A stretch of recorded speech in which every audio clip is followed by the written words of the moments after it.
Gotham is wrapping up its third season with a 2-hour finale that features the long-awaited debut of Ra's al Ghul.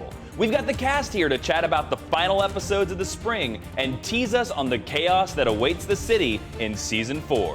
Can you tell us about where we're going to find Bruce and Selina in the finale? Bruce goes through a lot in these final episodes. He's training, but I think it's beyond physical training. It's beyond learning how to fight. It's an emotional experience, and he will be broken down to his most vulnerable state yet, and eventually he'll be built back up again into a new, stronger man, but maybe somebody that he may not want to be. And so in the finale, he will kind of find himself again. While Bruce is busy getting broken down, Selina's busy building herself back up.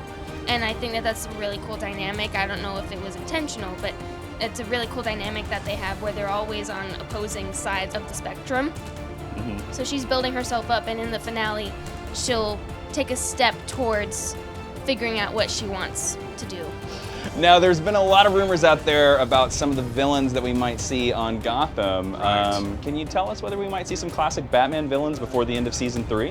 Ra's al Ghul, Jada Pinkett Smith's Fish Mooney, Michael Chiklis emerging as a new villain, lots and lots, villains galore. Are there any villains that you want to see in Season 4 that you possibly know are in Season 4? You want to tell us a little bit about? There are some villains that I'm a big fan of that are in Season 4. I've always been keen on the Scarecrow. It'd be nice if the Scarecrow showed up. Oh, nice. Right now, Oswald is working to build an army of freaks to combat the new guy in town, and so he's really coming from the bottom. He's lost everything. I mean, he was left for dead, and then he's building himself back up and his army. It's inevitable that these two will meet up again.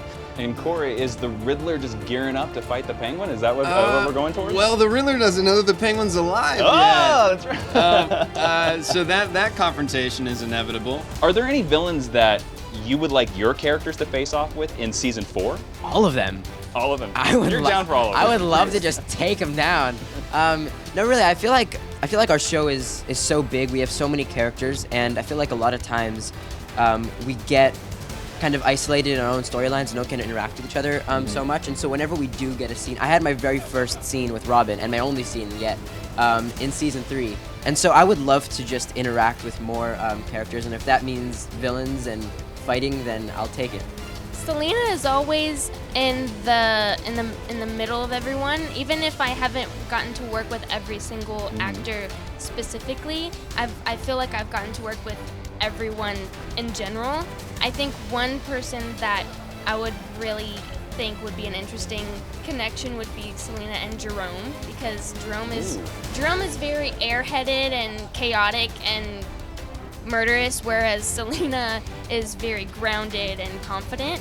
So I think that would be a really humorous interaction.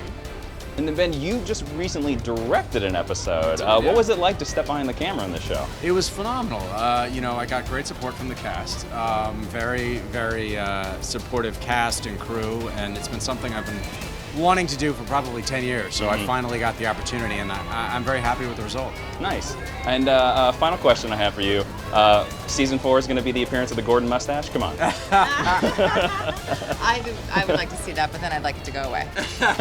It's a one-episode thing. Yeah, maybe it's a one-episode thing. And where would you like to see Edward go from here? I really want to explore the side of him that is like the performer and the showman that like really enjoys the attention. This guy who like never had attention finally has it, and he's in control of it. And so I want to really indulge in that. Well, really quick, since you're bringing up the showman aspect of Edward, have you been taking cane twirling lessons? That's actually a great idea. Because I have been saying to the producers, I'm like, I want a cane. I want a cane. Give me a cane. And David, last question. I've talked to you for the last couple of years here. Yeah. Every year I ask you about your training. How does it feel to finally be doing the bat training? It feels amazing. It's funny, yeah, it's true. Every year you ask me like where we're at, and finally Bruce is getting trained on the show, and yet more to come. I feel like every episode in the final episodes I had like 1 or 2 fight sequences, so there's a lot coming. Bruce is going to get very physical, and yeah, stay tuned. That's a hint about what's going to come up on Gotham, so make sure you don't miss the special 2-hour finale tonight on Fox. And also, check back with us tomorrow, because we're going to have the latest on the Justice League's comic adventures. See you then, Super Friends.